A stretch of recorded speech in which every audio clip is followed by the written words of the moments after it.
노후 경유차는 수도권 운행도 제한됩니다. 하지만 당장 생계가 막막해진 10만 명에 대해서는 별다른 대책이 없어 보완이 필요할 것 같습니다. 양시창 기자가 짚어봤습니다. 지난 1999년 4.5톤 트론으로 운수업을 시작한 정재승 씨.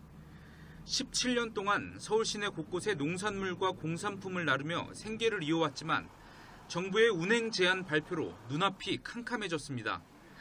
배기가스 저감 장치를 설치하는 데만 목돈 수백만 원이 들고 8천만 원이 넘는 세차 가격을 감당할 여력도 없습니다. 준비할 겨를도 없이 갑작스럽게 제도를 시행하는 정부가 야속하기만 합니다. 대책을 안 세워놓고 그냥 무작정 못 오게 한다는 것은 서민들한테는 생계형인데, 그야말로 생계형인데 그럼 차를 바꿀 수도 없는 거 아니야. 200만 원가 아니고. 정 씨와 같은 처지에 놓인 트럭 운전자는 매년 10만 명에 달할 것으로 전망됩니다. 정부가 분류한 생계형 차량에 포함되지 않는 사각지대에 놓여 있는데 사실상 뚜렷한 대책이 없습니다.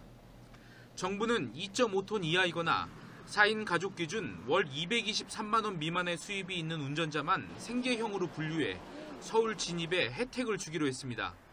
단속이 제대로 이루어질지에 대해서도 의문이 제기됩니다.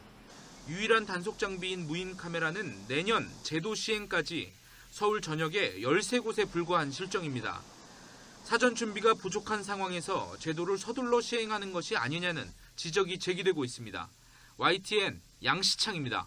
출의 주범으로 꼽히는 노후 경유차 운행을 제한하기 위한 구체적인 방안이 마련됐습니다.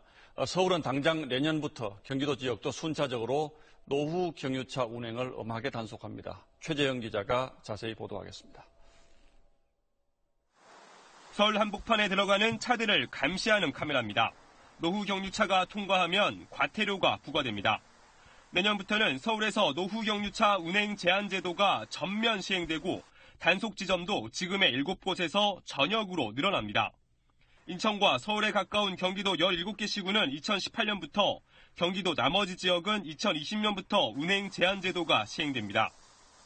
단속 대상은 2005년 이전에 수도권에 등록된 경유차 중에서 정기 검사를 받지 않았거나 받았더라도 불합격한 차, 배출가스 저감 장치를 달지 않은 차들입니다.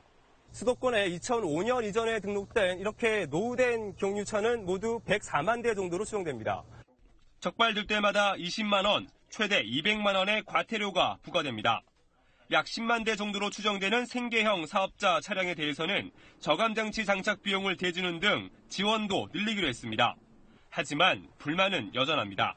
서울을 못 가게 하면 수입이 2분의 1로 준다는 얘기죠. 그래서 이렇게하는 차를 100만 원, 200만 원 지원해준다고 바꿀 정도 되면 그게 무슨 생계형입니까?